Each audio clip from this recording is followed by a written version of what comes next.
And this is at the cusp of a change in our growth trajectory. And given that we have solved a lot of issues regarding basic services, access to basic services, and having reduced extreme poverty to less than 5% almost, I think the country is at a takeoff stage where it can grow very, very rapidly, as has been done by many countries in the past. So this was the context. Given this, as well as the demographic dividend that India is actually blessed with for the next 20-25 years, that we can grow rapidly, the Prime Minister gave a call that all states to prepare a vision document at their level. And this is already visible in the growth of India. We are the fourth largest economy as I speak. We are a $4 trillion economy as I speak. And this is not my data, this is IMF data. India today is larger than Japan. It's only the United States, China, and Germany which are larger. And if we stick to what is being planned, what is being thought through, it's a matter of another 2.5 to 3 years, we would become the third largest economy. And in this, the reason for the Prime Minister giving this call is this is a long haul and we have to do it for about 25 years. States are fundamental. Be it industrial development, be it services, be it agriculture, be it human capital, everything has to be done in states.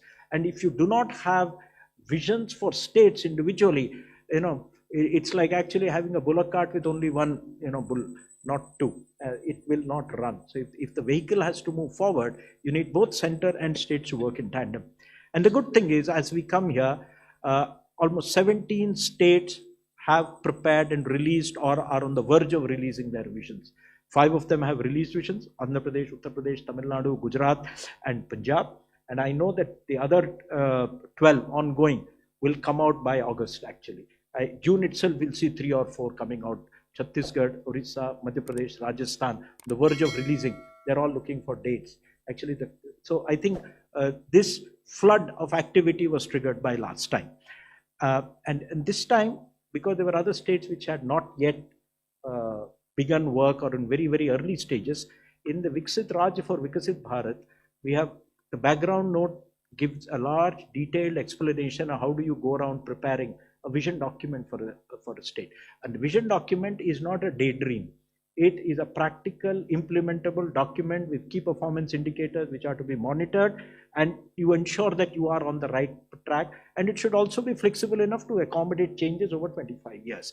So that is what it is. It should have clear targets. We've given a background note.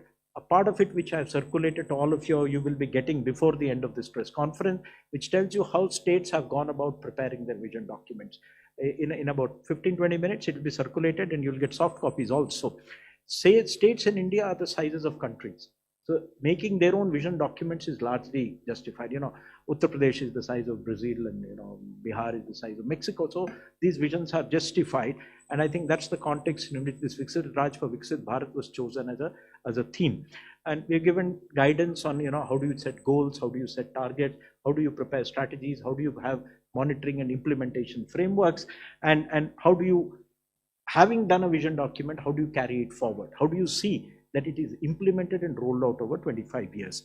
There was a second set of themes, which has now been the practice with the Governing Council of NITI Aayog, that there's a Chief Secretary's Conference which happens roughly in November, December every year. So we had the 4th Chief Secretary's Conference in December last year. There we had the theme of, promoting entrepreneurship, skilling, and employment so that we can leverage India's demographic dividend. So the outcomes of that conference also become the theme of this particular Governing Council meeting. The whole idea is the Chief Secretaries brief their Chief Ministers and they endorse the decisions of the Chief Secretaries. So we have a complete buy-in, both at the bureaucratic level as well as the political executive level, and that's how NITI Aayog builds consensus.